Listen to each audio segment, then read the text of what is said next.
The Galactic Defense Academy's crystalline spires pierced the violet sky of Centauri Prime, their surfaces reflecting the light of 3 moons. Inside the Grand Hall, First Sentinel Vex Thor's primary heart fluttered with anxiety as he reviewed the application before him. His secondary heart wasn't doing much better. Impossible, he muttered, his scaled fingers tracing the holographic readouts. These physical parameters must be incorrect. His assistant, a willowy Aetherian named Lyra, shifted nervously beside him. I've triple-checked the readings, First Sentinel. The human candidate's baseline statistics are accurate. Maya Patul not only meets our requirements, she exceeds them, without augmentation. The doors to the Grand Hall slid open with a soft hiss, and both aliens turned to witness the arrival of the subject of their discussion. Maya Patel strode in with the characteristic confidence of someone born on Earth's high-gravity colonies. At 1.75 meters tall, she moved with a predator's grace that made even the Academy's combat instructors instinctively step back. First Sentinel, Maya said, bowing with perfect protocol. Thank you for considering my application. Her voice was warm, but carried an undertone of strength that reminded Vex Thor of tempered steel. Candidate Patel, he managed, his translator struggling to maintain professional tones. Your application is unprecedented. Humans have only been part of the Galactic Confederation for 3 cycles. None have attempted the Apex trials. Maya's lips curved into what humans call a smile, but to Vex Thor's ancestral hindbrain, it looked remarkably like a predator baring its teeth. There's always a first time, sir. Lyra stepped forward, her luminescent features pulsing with scientific curiosity. Your physical evaluation results are remarkable. You were born on Mars Colony 7. Yes, Maya nodded. 1.5 Earth standard gravity. My parents were part of the terraforming project. I spent my youth training in various Earth martial arts. Needed something to pass the time between dust storms. She chuckled, but neither alien caught the humor. Vex Thor activated the main hall's holographic display, bringing up the infamous Apex Trials course. The massive training complex materialized in the air between them, its various chambers designed to push the galaxy's finest warriors to their absolute limits. The trials were designed for species with natural armor or protective adaptations, he explained, watching Maya's reaction carefully. Even our most capable candidates require significant protective equipment. The environmental chambers alone. I've reviewed the specifications, Maya interrupted, earning a startled chirp from Lyra. The vacuum chamber, the acid baths, the gravity wells. Nothing I haven't handled in colonial emergency training. Vex Thor's scales shifted color in disbelief. You intend to attempt the trials without standard protection. Standard protection would only slow me down, sir. Maya's eyes tracked the holographic obstacles with keen interest. Humans are more durable than your databanks suggest. We're also more adaptable. The First Sentinel activated another display, showing previous trial attempts. Our most successful candidates took an average of 3 standard hours to complete the course. The environmental transitions alone require extensive. I'll do it in 1. Maya stated, not as a boast, but as a simple fact. The silence that followed was broken only by the soft hum of the holographic projectors. Vex Thor studied the human before him, noting the dense muscle structure visible even through her standard academy uniform, the calculating intelligence in her eyes, and the absolute certainty in her stance. You understand that death is a possible outcome. We've lost candidates even with full protective gear. Maya's smile widened slightly. Sir, with all due respect, humans have a saying, what doesn't kill us makes us stronger. We evolved on a death world that tried to kill us every day. We not only survived, we thrived. Vex Thor's cultural database pinged a warning about human idioms and their concerning implications, but he pushed ahead. The first trial begins at dawn tomorrow.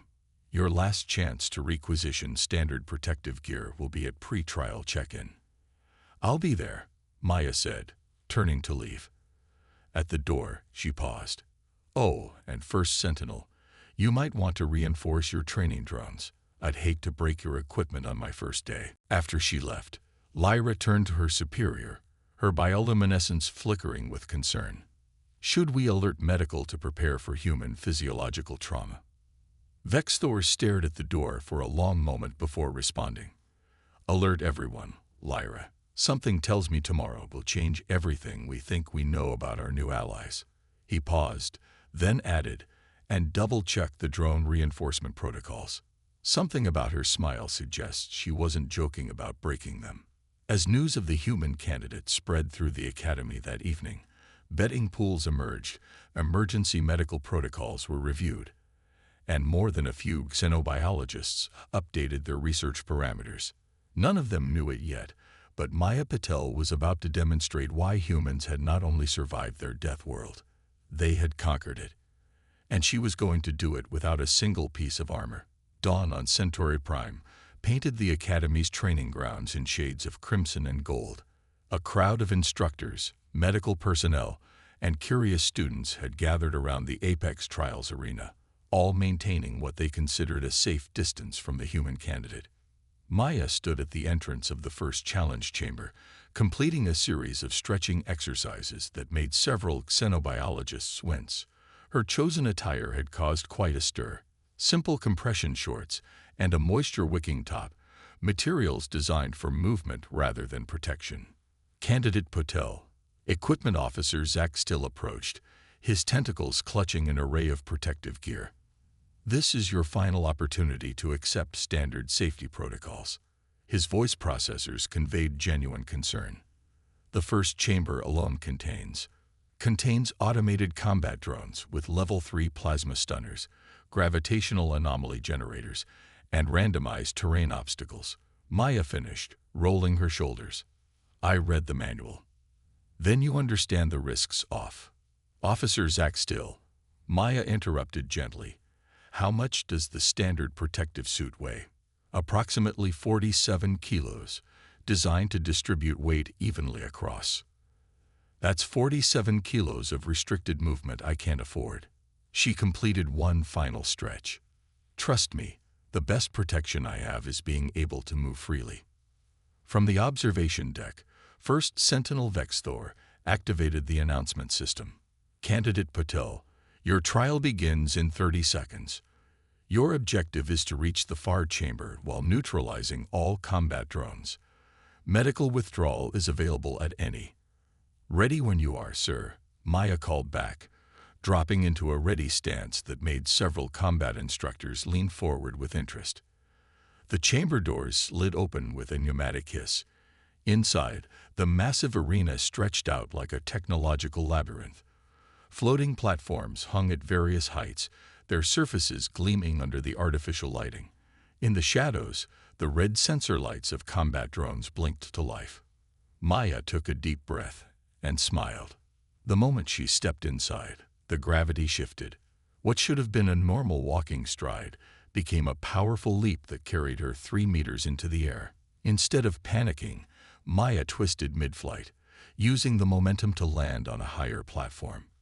"Remarkable adaptation to sudden gravitational change," one of the xenobiologists muttered into their recorder. "No sign of spatial disorientation." The first drone emerged, plasma stunner charging with a high-pitched whine. Maya didn't hesitate. She sprinted toward it, not away, causing several observers to gasp. The drone fired, its shot precise and lethal.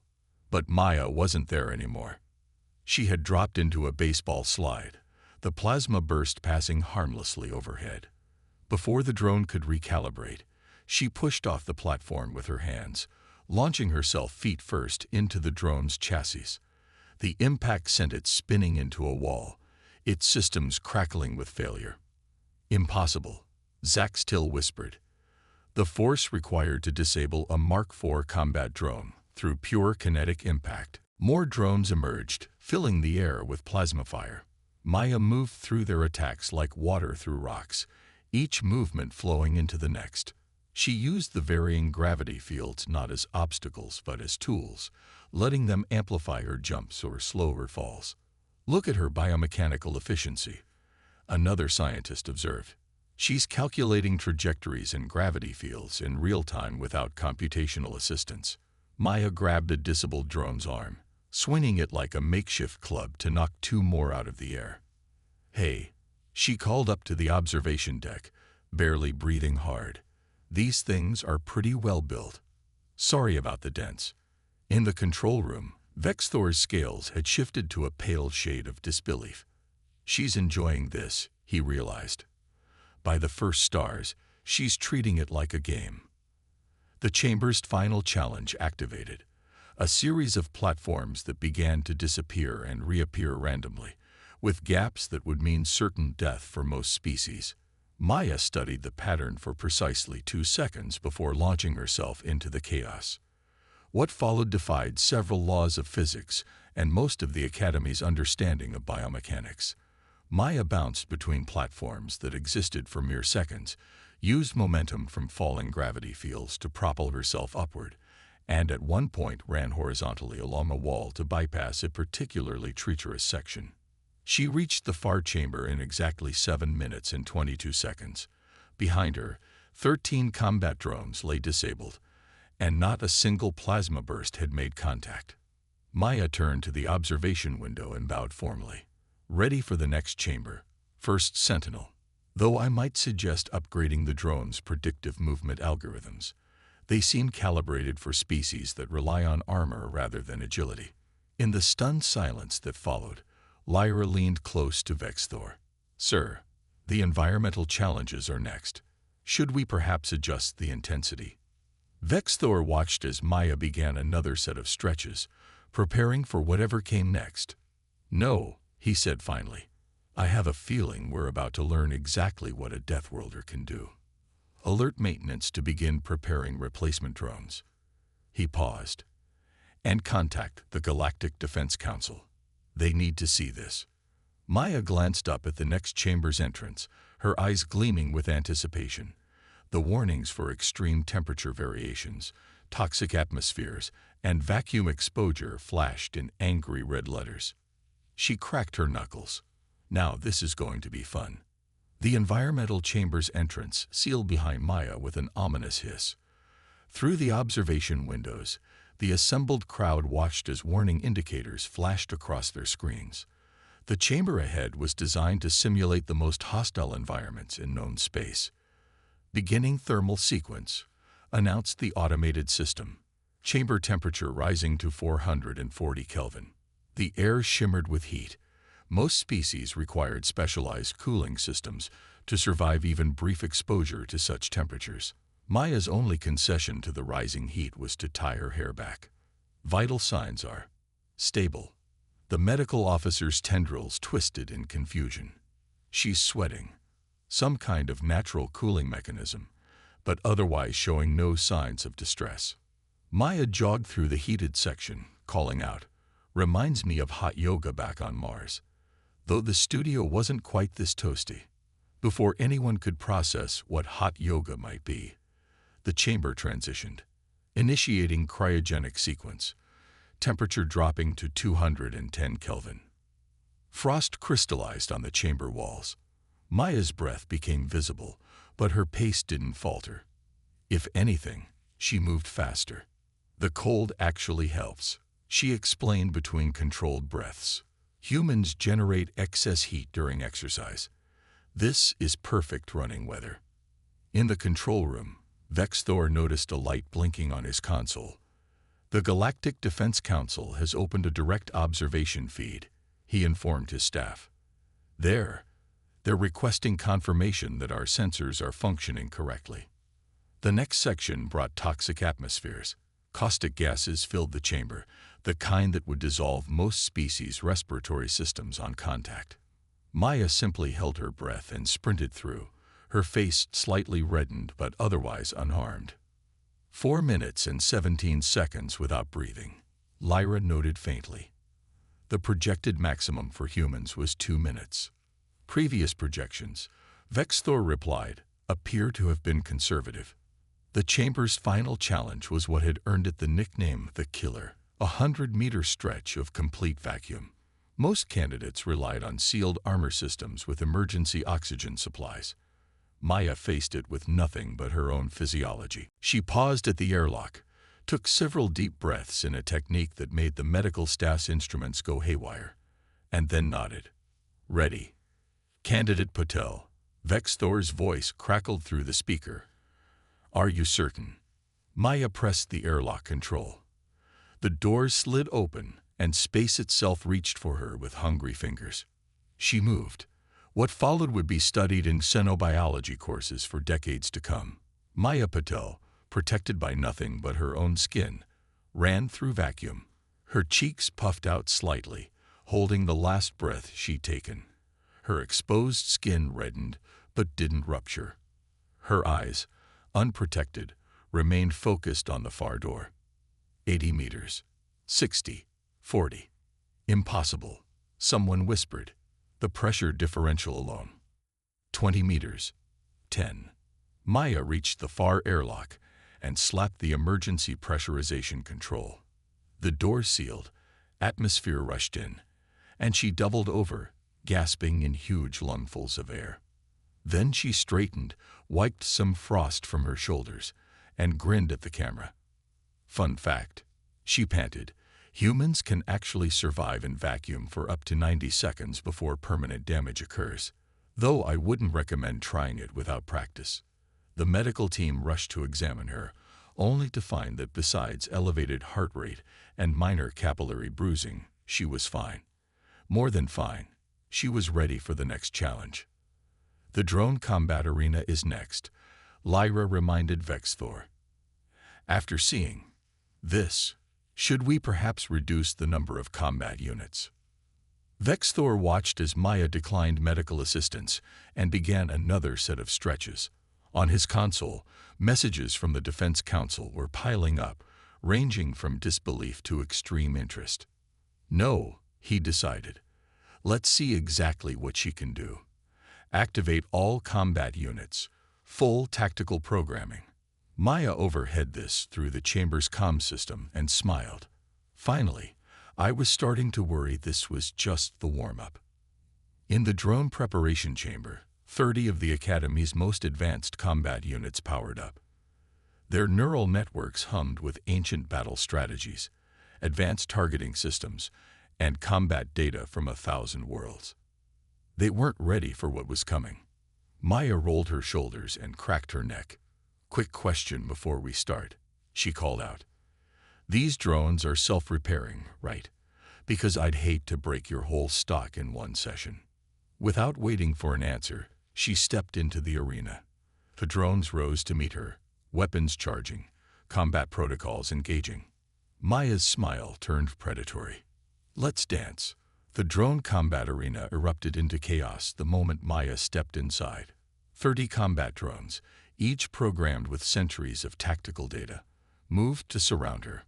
Their sensors tracked her every movement, weapon systems charged to maximum non-lethal capacity. Maya stood in the center, completely relaxed. To the observer's shock, she closed her eyes. "Is she meditating?" Lyra asked incredulously. The first drone struck. Maya dodged without opening her eyes, the attack missing by millimeters. The second and third drones fired simultaneously. She dropped and rolled, the shots crossing where she had been standing. "She's using acoustic tracking," one of the combat instructors realized. "The drone's propulsion systems, she's reading their movements by sound." Maya's eyes snapped open, and she smiled. "Thanks for the warm-up. My turn now." What followed defied explanation. Maya moved like liquid mercury, flowing between drone attacks with impossible precision. But it wasn't just evasion. She was attacking. A drone swooped low. She grabbed its arm, using its momentum to swing herself up and kick another drone into a third. All three crashed into the arena wall. Their systems scrambled. "The strength required for that maneuver," a xenobiologist muttered. "She's operating beyond known human limits." "No," Vex Thor corrected. "We simply didn't understand those limits correctly." Maya had entered what humans call the zone. Each movement flowed into the next, each attack becoming a defense, each defense launching a counterattack. She used the drones' own tactics against them, forcing them to interfere with each other's targeting systems. "Hey," she called out between maneuvers, "these things learn, right? Because they're starting to adapt to my patterns." Indeed, the drones were adjusting their strategies, but it only seemed to delight Maya more. She began incorporating the arena's obstacles, running up walls, using overhanging bars for acrobatic maneuvers, and at one point riding a disabled drone like a surfboard into a cluster of its companions. "This is beyond combat," Lyra whispered. "This is art." After 15 minutes of intense combat, Maya stood in the center of the arena, surrounded by disabled drones.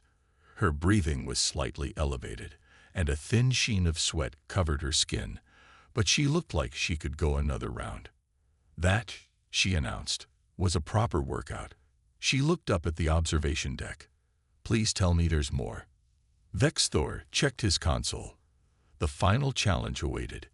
The Academy's most advanced combat AI, housed in a specialized drone platform. No candidate had ever beaten it. He smiled. This was going to be interesting. The final chamber was different. A single drone waited in the center, its design unlike anything Maya had faced before. This was NEXUS, the Academy's ultimate combat training system. "Candidate Patel." Vexthor's voice echoed through the chamber. "This is your final challenge. NEXUS has never been defeated in combat. Are you prepared?" Maya studied the drone, noting its unique construction and the way it tracked her movements. "One question," she called back. "Does it learn in real time?" "Affirmative. NEXUS adapts to all combat styles it encounters." Maya's grin widened. "Perfect. That means it can actually learn something from this fight." Without warning, NEXUS attacked. Its speed made the previous drones look primitive by comparison. Maya barely evaded the first strike, a lock of her hair getting singed by its energy field. "Now that's more like it." She laughed, dropping into a fighting stance. What followed was unlike anything the Academy had ever witnessed. NEXUS was designed to learn and adapt, but Maya kept changing her tactics. One moment she used martial arts, the next street fighting, then military combat techniques, then moves that seemed improvised on the spot. "She's not just fighting," one of the combat instructors realized. "She's teaching."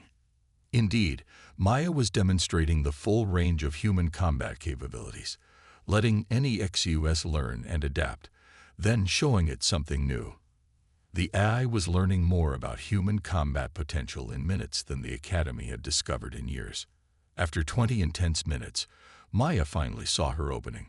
NEXUS had adapted to her patterns so well that it had become predictable, exactly what she'd planned. She launched into a series of moves that seemed to make no tactical sense, deliberately leaving openings in her defense. NEXUS took the bait, committing to an attack pattern based on its analysis of her previous movements. At the last possible moment, Maya revealed her true strategy.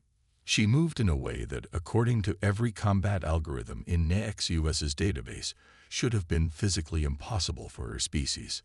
The drone missed, its perfect balance disrupted for just a fraction of a second. Maya struck, targeting junction points she'd been analyzing throughout the fight. NEXUS crashed to the ground, its systems cycling through an emergency reboot.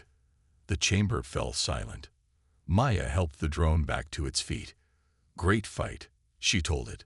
"Your adaptation algorithms are amazing. With a few tweaks to account for human unpredictability, you'll be even better." In the observation deck, chaos erupted. The Galactic Defense Council was demanding immediate revisions to human capability assessments. Medical staff were arguing about the impossibility of what they'd witnessed. Combat instructors were already developing new training protocols. Vexthor silenced them all with a raised hand. "Candidate Patel," he called over the comm, "report to my office immediately." He paused, then added, "And bring a list of suggested improvements for our training programs." Hours later, Maya sat across from Vexthor, sipping water and looking remarkably fresh for someone who had just rewritten the galaxy's understanding of human capabilities. You understand what this means, Vexthor said, reviewing the day's data. Every assessment we had of human potential was wrong. Every protocol we had for training Deathworlders is obsolete. Maya nodded. Humans don't just survive adversity, sir. We thrive on it. Each challenge makes us stronger. Each obstacle teaches us something new. It's not just our bodies that are adaptable. It's our minds. The Defense Council wants you to help redesign our training programs, Vexthor announced. They're also requesting a comprehensive study of human combat techniques. He paused. They're calling it the Paddle Protocol. Maya laughed. Wait until they meet the rest of humanity. I'm actually pretty average by our standards. Vexthor's scales shifted colors rapidly as he processed this information. Average? You mean? Oh yes. Maya stood, stretching casually.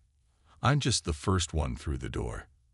There are millions more like me back home, each with their own unique approaches to problems you haven't even thought of yet. She smiled that predator smile again. The galaxy's not ready for humanity, First Sentinel, but we're ready for it. As Maya left his office, Vexthor made 2 entries in the Academy's official records. The first documented the most impressive performance in the Apex Trials history. The second was a personal note. Today marks the beginning of a new era in galactic defense. The Deathworlders aren't just coming. They're going to teach us how to dance. Outside, 3 moons shone down on the Academy spires, their light reflecting off the newly reinforced combat chambers. In her quarters, Maya began writing a message to Earth. You're not going to believe what they consider challenging out here. The galaxy would never be the same. 1 month after Maya Patel's legendary performance at the Apex Trials, the Galactic Defense Academy was a very different place.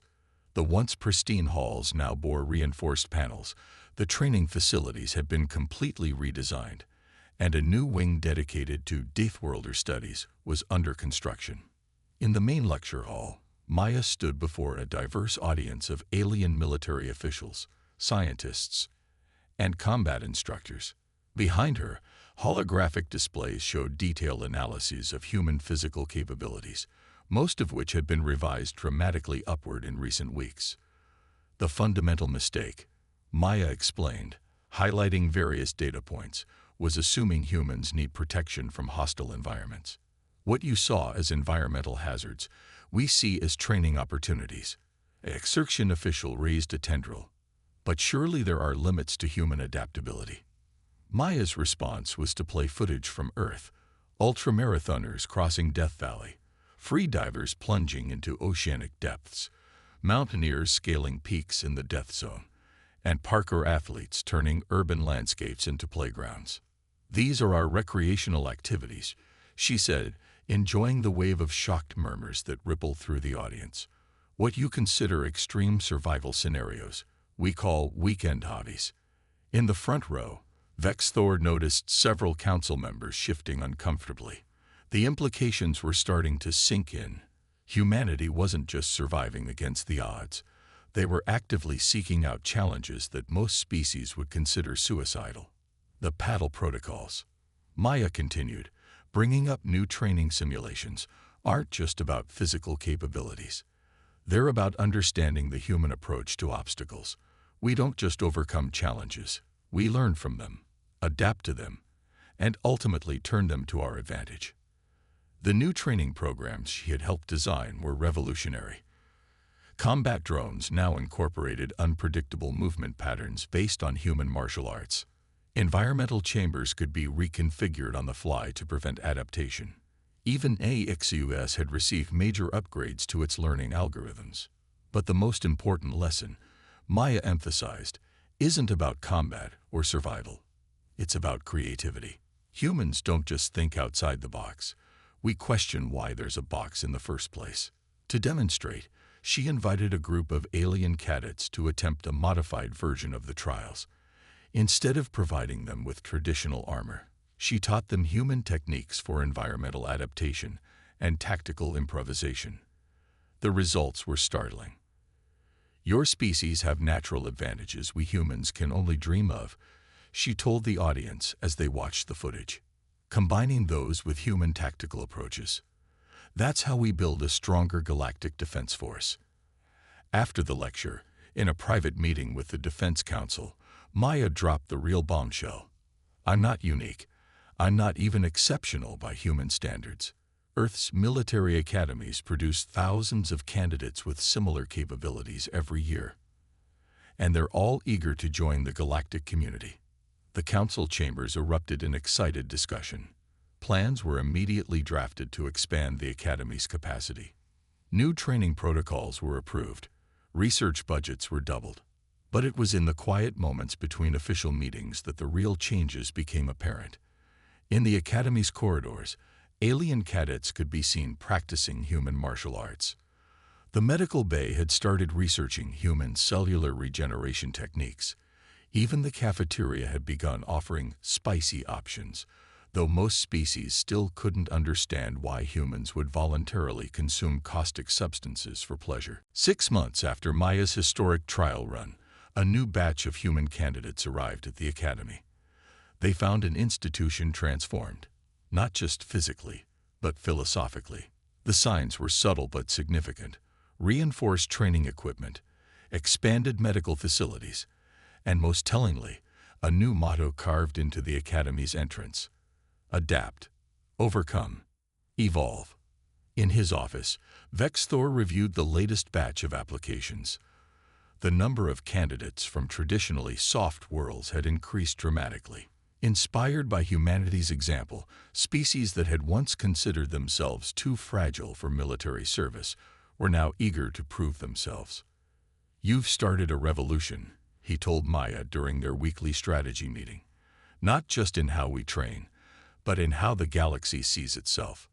Maya glanced out the window, where a group of cadets, human and alien alike, were attempting parkour moves on the reinforced walls.